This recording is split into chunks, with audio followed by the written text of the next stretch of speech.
Assalamualaikum warahmatullahi wabarakatuh. Bismillahirrahmanirrahim.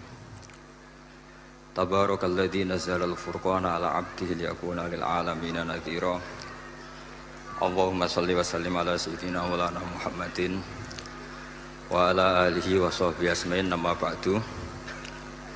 Ingkang sangat kula hormati keluarga besar Kiai Haji Bisri Sansuri sedanten mawon, mulai sing nyai sampai sing jabat nih, wonten Mas Boemin, wonten Mas Halim sedanten.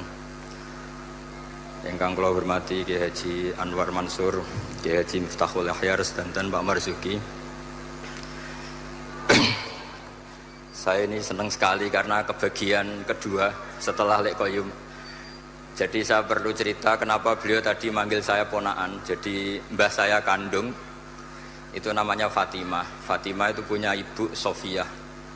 Sofia itu punya adik Badiah yang melahirkan Mbah Sahal. Mbah Sahal punya Mbak Yu namanya Muzayanah, di garwa Kiai Mansur melahirkan Gus Koyum. Jadi saya dengan beliau itu kacek sak tokoh, sehingga saya manggil beliau itu Pak Lek. Terus sudah seharusnya beliau dulu baru saya, karena beliau tadi sudah serius, saya akan yang santai-santai saja.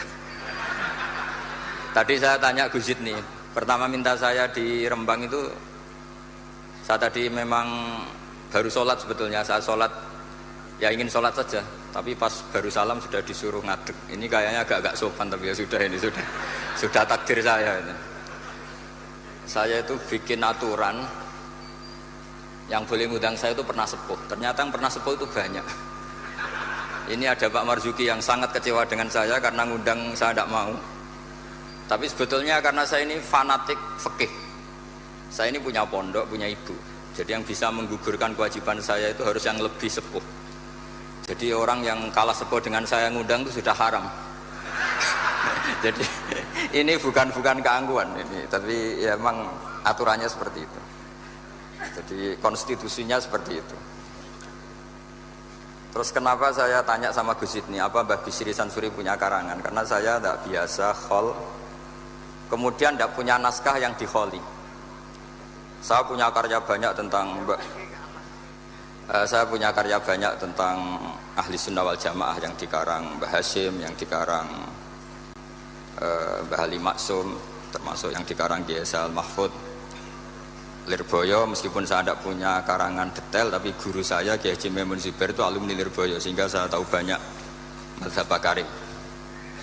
Dari sekian mazhab Bakarim yang saya paling suka itu nggak pernah merujukkan domir. Jadi santri sarang kalau pas nggak bisa merujukkan domir, ya wadali kau te mengkono iku lahu gede mengkono gitu. Alasannya anut Bakarim gitu. Ini ada Kiai Anwar ini saksinya. Kata Mbah Karim, ad-domir fid domir, famal lam ya'rifid domir falaysa lahu domir. Jadi domir itu ada di hati, yang nggak punya hati yang nggak tahu domir. Dan itu nyata ketika ada perdebatan dua tokoh top yang sama-sama ahli nahwu, berdebat manil afdolu, siapa yang paling utama antara Ali dan Abi Bakar. Rupanya itu ada penengah yang ahli domir. Mungkin karena ngajinya di Lirboyo, jadi ahli domir. Debat.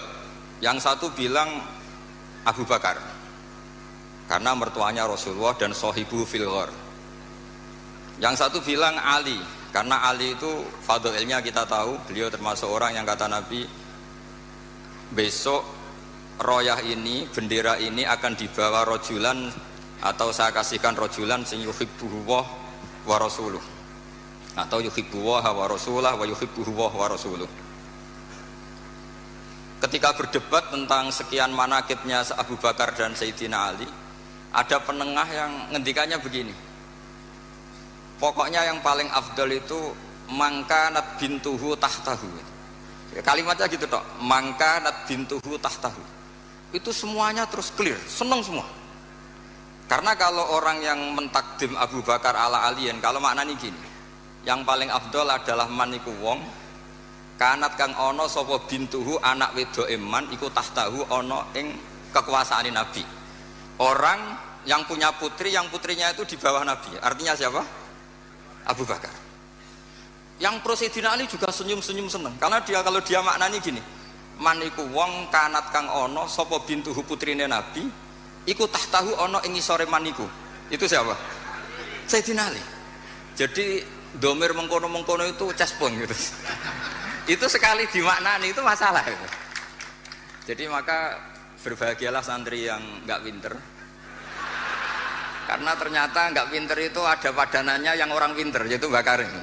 Bedanya Mbak Karim enggak ngerujui karena pinter, kalau kita karena enggak pinter. Tapi insya Allah mantas sabah bikomen fawa minhum gitu. Jadi kalau enggak bisa alim ya mirip-mirip orang alim gitu. Saya ini pemerhati tafsir ya. Itu memang sampai sekarang itu problem saya ini domir. Saya enggak pernah niat kalau akan ngomong ini karena enggak ada naskahnya Mbah Bisri. Ini tantangan untuk anak cucunya. Padahal beliau-beliau itu pasti punya naskah. Ini PR yang harus diselesaikan. Enggak mungkin lah seorang ulama enggak punya tulisan itu enggak mungkin. Karena ulama itu meskipun enggak niat ngarang itu pasti banyak tulisannya. Saya yang tidak cucu Mbah Hasyim Asari itu punya tulisan tangan Mbah Hasyim. Karena ketika mengijazahkan Sahih Muslim sama buyut saya Mbah kelima. Jadi buyut-buyut saya dengan Pak Said dengan Lek Koyum itu sama-sama turunan Kudus. Saya ini paling muda, jadi kira-kira kalau saya manggil Pak Said itu ya pernah Mbah. Kalau manggil Gus Koyum pernah Lek. Makanya saya sampai sekarang ngajar di Kudus, di pondok Kudus paling sepuh. Namanya Ki Soleh bin Asnawi Sepuh. Dulu beliau gurunya Mbah Soleh Darat. Mbah Soleh Darat dulu pernah ngaji di Mbah Soleh bin Asnawi Sepuh. Kemudian punya anak namanya Maksum punya anak namanya Hafsah. Lah Hafsah ini yang punya anak Sofiyah, terus Badiah dan seterusnya. Yang dari turunan Kudus. Saya mau cerita, domir itu harus dikaji. Kalau sekiranya tidak mungkin, maka harus membuang. Saya cerita ini karena saya tahu di biografi Kiai Bisri Sansuri, beliau pernah istifadah sama Syekh Bakir Jogja, termasuk sama Syekh Mahfud Termas, sama beberapa masayikh dari Yaman seperti Said Al-Yamani. Dan saya dari sekian itu banyak yang punya naskahnya. Di antara seni ya, seninya ulama Indonesia adalah makhtutot atau catatan apa saja itu dikaji dan kemudian diteliti, kemudian diaplikasikan di Indonesia dengan alasan muqtadal hal. Sehingga dalam bahsul masail itu kadang ya agak jorok, tapi jorok yang baik. Maka saya pernah bahsul masail dulu di Pondok Sarang. Ini nggak boleh ditiru oleh anak-anak. Bagaimana hukumnya desainer pakaian yang mendesain celana pendek untuk perempuan? Itu semua mengatakan haram karena gara-gara desain itu perempuan kemudian tidak pakai maxi, tidak pakai celana karena memang desainnya untuk langsung dipakai tanpa pakai maxi atau pakai celana. Ada yang bilang tidak haram. Bagaimanapun celana pendek itu berkontribusi ikut menutup aurat.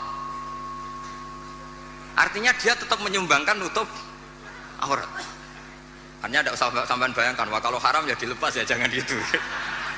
Itu kan masalah. Jadi fikih itu kadang ya agak-agak kacau. Kita mau bilang haram nyatanya memberi kontribusi ikut nutup aurat, mau bilang halal dengan desain seperti itu perempuan masih menampakkan apa? Aurat. Jadi debat fikih itu kadang ya tidak mutu. Tapi dari tidak mutu itu ya kemudian tetap melahirkan kecerdasan dan itu termasuk yang dibicarakan Syekh Mahfud namanya taskhidun nazar, orang menjadi cerdas. Saya pernah baca di Nailul Ma'mul, ini sekaligus senam otak untuk anak-anak Denanyar. Ini bukan ngetes kiai tapi ngetes anak-anak. Nanti kalau apa ini disalahkan Kiai Miftah atau Yai Anwar ya saya langsung taslim karena saya pasti samina wa ta'na. Tapi kayaknya enggak. Karena saya baca, saya ini ngerpek di Syekh Mahfud. Kalau sama nyalakan saya, nyalakan Syekh Mahfud. Syekh Mahfud itu gurunya Kiai Bisri Sansuri. Ada fardul masalah begini. Saya ulang lagi, ada fardul masalah begini. Ada orang jatuh dari atas. Ini kata Syekh Mahfud. Kemudian menimpa ini, hadirin ini kan banyak, nggak bisa dipiak ini. Tertimpa orang. Pertanyaannya adalah, orang yang jatuh itu harus pindah apa tetap di situ? Kalau dia pindah menimpa orang lain, kalau tetap di situ membahayakan orang yang ditimpa. Pilihannya pindah apa tetap di situ? Ada yang menjawab harus pindah. Karena yang ditimpa sudah lama ini bahaya, lama-lama bisa mati, apalagi kalau yang jatuh gendut. Terus ada yang bilang nggak usah pindah, karena jatuh itu tanpa ikhtiar, sehingga dia jatuh tidak dosa. Kalau dia pindah, artinya ikhtiarnya sendiri, maka harus nggak usah pindah. Tapi terus ada pertanyaan lagi, kecuali yang dijatuhi itu Nabi, sekelilingnya ada Nabi, itu harus pindah karena kalah kelas. Tapi dibantah lagi, nggak mungkin ada Nabi lagi karena Nabi Muhammad sudah Nabi akhir zaman. Kayaknya akan kalah. Ternyata ini nggak mau kalah, nggak, masih ada Nabi Isa. Gitu. Jadi terus kata saya Mahfud, wahada mimalato ilatahta, sebetulnya ini tidak ada faedahnya. Cuma jadi taskhidun nazar, orang menjadi cerdas. Nah kemudian turunan dari ilmu itu adalah misalnya nyuwun sewu, politik itu kotor misalnya, tapi punya otoritas. Kalau melihat kotor itu kiai atau cucu kiai nggak boleh ikut politik. Tapi kalau melihat punya otoritas, kalau itu kepegang orang fasik atau orang yang sama sekali nggak punya peduli halal haram, itu lebih bahaya. Kamu milih melihat kotornya apa melihat berebut otoritasnya? Itu menjadi.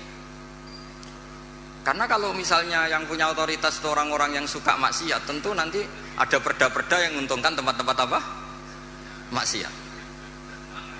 Nah itu akhirnya turunan dari logika yang terbangun itu buahnya. Termasuk misalnya uzlah.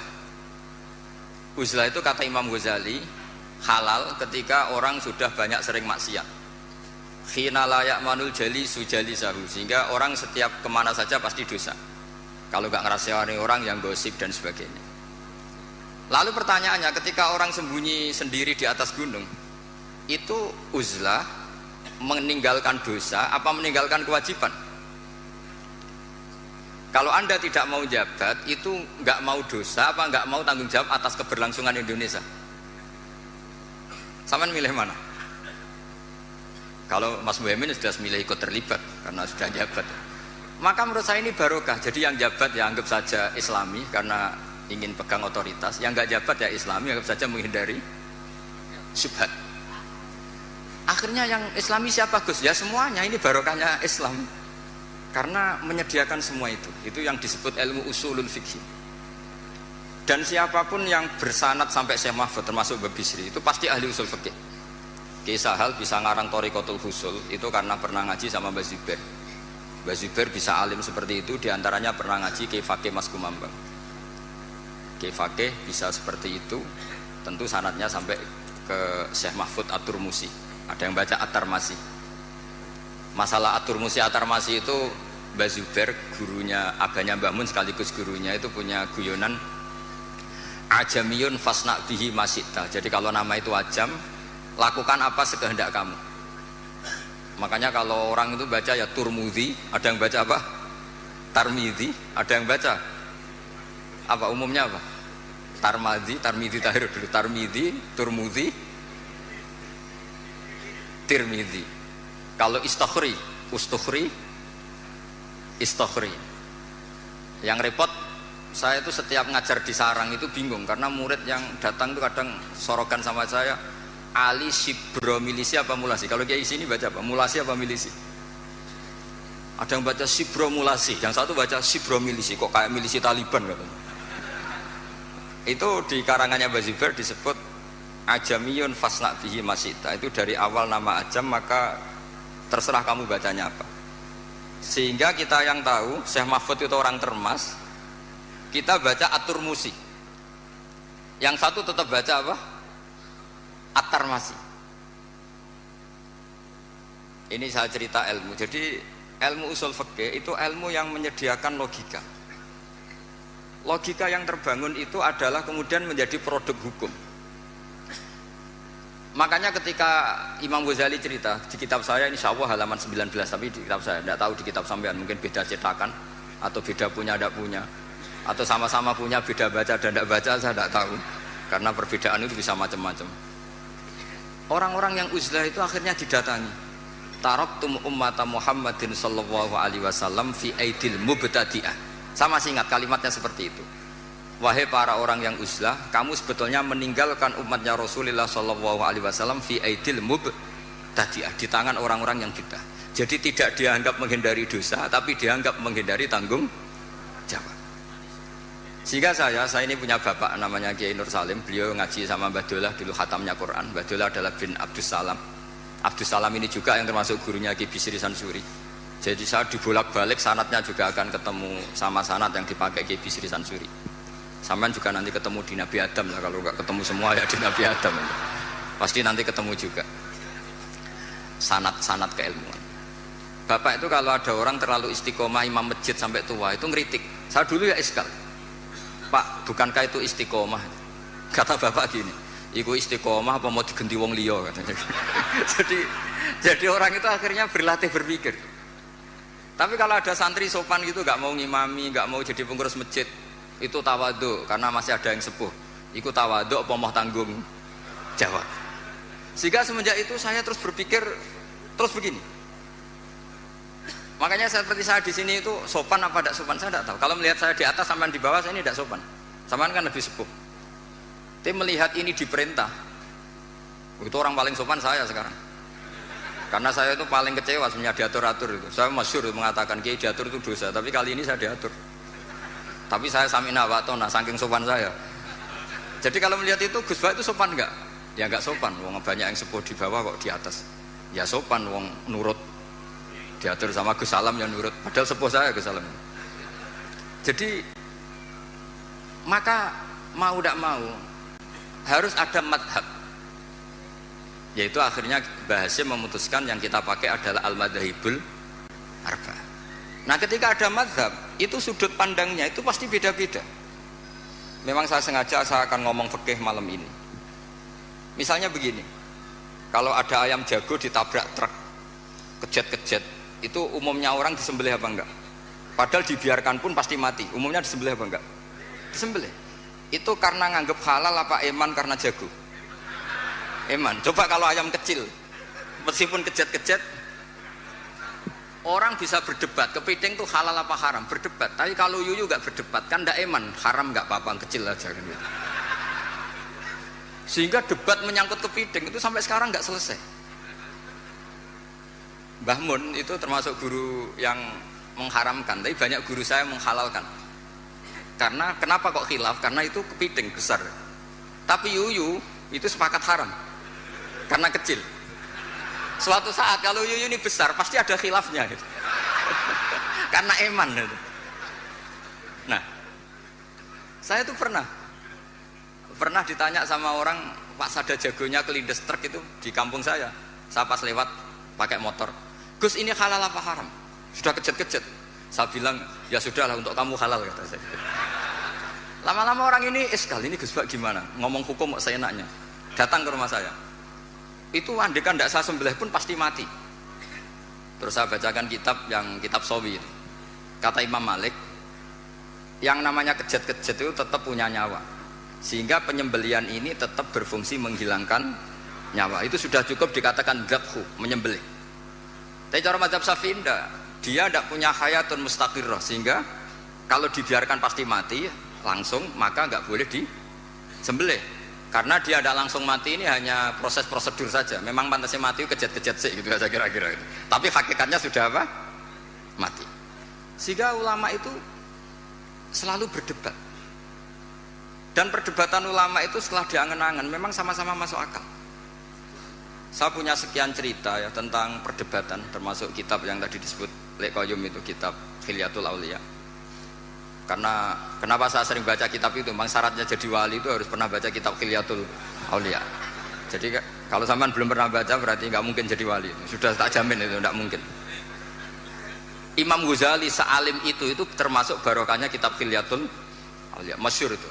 Fit tasawuf beliau ngiduk kitab Kutil Qulub, fil fikhi beliau ngiduk kitab Nihayatul Matlab fi Diriyatil Madzhab karangannya Imam Haromen.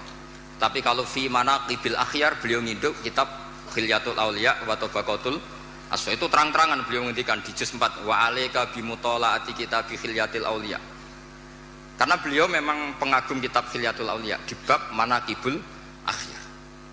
Itu di bab manaqibul akhyar itu ada sekian perdebatan, dan perdebatan itu melahirkan satu kecerdasan, yaitu tadi saya berkali-kali cerita ada sekian contoh yang orang itu akan ngeper setelah ada logika kebalikannya. Saya beri sekian contoh. Ketika malaikat Israel datang ke Nabi Ibrahim mau mencabut nyawanya, itu Ibrahim marah-marah, Israel kamu salah. Kenapa? Saya ini kekasih Allah, ana Khalilur Rahman, saya ini kekasih Allah. Wahal ra'aita khalilan yumitu khalilah, masa kekasih membunuh yang dikasih, ini tidak benar, logika ini tidak benar. Karena Israel gak biasa Basul Masail, gak pernah ikut Basul Masail di BW Jawa Timur yang Bapak Marzuki itu, datang ke Allah, ya Allah, logika ini kata Nabi Ibrahim gak benar. Karena wahal ra'aita khalilan yumitu khalilah. Terus sama Allah diajarin, ya sudah bilang ke Ibrahim gini, wahal ra'aita khalilan yakrahu ayal khalilah. Masa orang yang dicintai kemudian tidak siap ketemu yang dicintai. Datang lagi Israel, wahal ra'aita khalilan yakrahu ayal khalilah. Oh ya ya, nggak apa-apa, mati nggak apa-apa katanya. Jadi dibalik langsung rubah. Dulu pernah ada jagongan ulama mau menganggap cengkeh itu pewangi. Alasannya kue-kue tar dikasih cengkeh, maka cengkeh kategorinya pewangi. Artinya apa efek hukumnya? Kalau orang ikhram rokok berarti wajib bayar dam karena pakai pewangi, yaitu cengkeh. Karena roti tar dikasih cengkeh, terus beberapa wedang cengdem juga dikasih apa? Kemudian ada ulama yang ngendikan kalau gitu orang Jumatan kesunatan rokok, karena orang Jumatan disunatkan pakai wewangian. Langsung kebar, wah tidak jadi. Jadi itu usul fikih. Sehingga katanya fikih nakal, tidak apa-apa, ini nakal yang Islami. Saya memang termasuk orang yang kata Gus Rizal Lirboyo diberi gelar Gus doktoral honoris causa cangkem elek katanya. Saya ini sebetulnya bangga dengan gelar itu karena itu cara sahabat melindungi Rasulullah SAW. Jadi saya sengawur-ngawur saya ini masih punya sanad. Dulu ada orang Bedui datang ke Nabi, ya Muhammad, jika kamu Nabi, fa'akhbirni amma fi batnuni akoti. Fa'akhbirni amma fi batni naqati. Jika kamu Rasulullah sing idda'aita, kamu ngeklaim tahu barang gaib, coba yang di kandungan perut unta saya itu lelaki apa perempuan, isinya apa aja? Itu Nabi kan mangkel, masa Nabi kok ditakoi isi kandungan apa? Terus kata sahabat datang, ini sanad kalau boleh dikatakan sanad yang kemelek kalau boleh dikatakan sanad. Itu kata sahabat tadi langsung namanya Salamah bin, ada yang baca Salmah bin Salamah namanya. Nazauta alaiha fakanat laka minha sakhlatun. Kamu yang ngangkangi itu ada anak kamu. Saking mangkelnya Rasulullah kok ditanya gitu. Enggak, kamu enggak usah tanya Rasulullah, tanya saya. Oh iya ya, di dalamnya ada apa? Ono anakmu katanya. Karena dia begitu saking mangkelnya, masa Rasulullah kok ditanya, idza kunta Rasulullah fa akhbirni amma fi batni naqati. Jadi kadang orang itu mau tidak mau ya, nggak ada pilihan. Orang wiridan ditanyakan syaratnya apa, salaman sama sekelilingnya ditanyakan syaratnya apa. Salaman tuh nggak ada syaratnya, hadisnya nggak sahih. Tapi orang nyalain HP nggak perlu syarat. Habis salam langsung ke toilet nggak perlu. Sebenarnya harus ditanyakan, nyalain HP setelah salam itu ada hadisnya nggak? Ke toilet setelah salam ada hadisnya nggak? Nggak ditanyakan. Tapi kalau salaman ditanyakan. Mau tidak mau kita jawab gimana? Ya jawabnya tadi. Kalau semuanya butuh sanad, berarti kalau HP kamu matikan setelah salam kamu nyalakan harus pakai apa? Sanad. Kira-kira punya apa enggak? Enggak punya kan? Oh itu sanadnya umum bahwa Nabi boleh melakukan sesuatu yang maslahat. Memangnya salaman enggak maslahat? Jadi saya contohkan yang ketiga. Ini sekaligus yang terakhir lah. Ini masih banyak kiai. Karena saya memang enggak bisa pidato depan umum, enggak bisa. Ya enggak memaksa bisa, memang enggak bisa juga enggak bakat. Dan yang undang saya kalau kalah sepuh itu mengharam karena saya meninggalkan kewajiban saya sebagai kiai di rumah. Saya ini kiai induk loh di rumah, itu bukan sombong, memang saya kiai induk. Bapak saya sudah meninggal, jadi bukan karena kualitasnya, memang mau tidak mau. Mubah misalnya, banyak pakar usuliyin yang mengatakan hukum itu diantaranya ada yang bernama mubah. Mubah itu boleh dilakukan, boleh ditinggalkan. Tapi kemudian itu ada masalah, yaitu Ketika mubah dilakukan, ini monggo marhaban wa sahlan, ini beneran, ini Gus Ali Darawuh. Ini beliau teman bapak saya. Jadi, monggo. Saya ulang lagi, mubah itu secara definisi kan boleh dilakukan, boleh ditinggalkan. Tapi ada logika yang mengatakan begini. Misalnya saya jagungan sama Gus Salam, malam ini semalaman sama Gus Salam cangkruk. Itu mubah apa wajib? Kata ulama itu wajib. Itsma min mubahin illa wa yatahaqqaqu bihi tarku haramimma. Karena setiap orang melakukan mubah pasti saat itu meninggalkan keharaman. Saya asik di Denanyar, jagungan sama Gus-Gus Denanyar. Artinya saya tidak dugem, tidak ke tempat-tempat maksiat. Sekarang meninggalkan maksiat itu mubah apa wajib? Wajib. Berarti jagungan wajib. Kan terus jadi aneh. Itu fikih. Akhirnya orang mendefinisikan diulang. Wal mubah min haitsu dzatu. Mubah dipandang definisi secara mubah. Tapi kalau dipandang dari efek hukum mubah itu bisa wajib, bisa haram. Saat ini ibu Anda harus diperiksakan di rumah sakit. Anda jagongan, maka haram karena kategorinya tarkul wajib. Tapi kalau melihat sekarang kamu tidak dugem, ngaji seperti ini kan sunnah. Tapi barokahnya ngaji seperti ini Anda tidak melihat maksiat. Berarti ngaji ini sunnah apa wajib? Wajib karena tarkul maksiat. Akhirnya orang terus mikir. Ternyata sudut pandang, dan itu Syekh Mahfud senang sekali. Kata Syekh Mahfud, apapun gharibnya mas'alatun gharibah, bahkan aghrab, itu harus dibicarakan karena itu melatih tashhidun nazar, untuk mencerdaskan pikir. Makanya banyak wali yang dalam cerita wali itu, ada wali itu karena sholat shaf awal. Kita tahu shaf awal fadilahnya kayak apa. Tapi ada wali itu jadi wali karena kalau sholat itu di shaf akhir. Ketika ketemu di forum wali, dua wali ini, loh kamu kok jadi wali? Bukankah kamu kalau sholat di shaf akhir? Iya. Kenapa kamu tetap jadi wali? Saya tuh malu ketemu Allah di depan, kayak paling suci saja. Dan kebetulan wali ini idola saya ya. Saya akhirnya kalau sholat ya sering di belakang gitu. Kira-kira seperti itu. Jadi ya saya kira demikian. Assalamualaikum warahmatullahi wabarakatuh.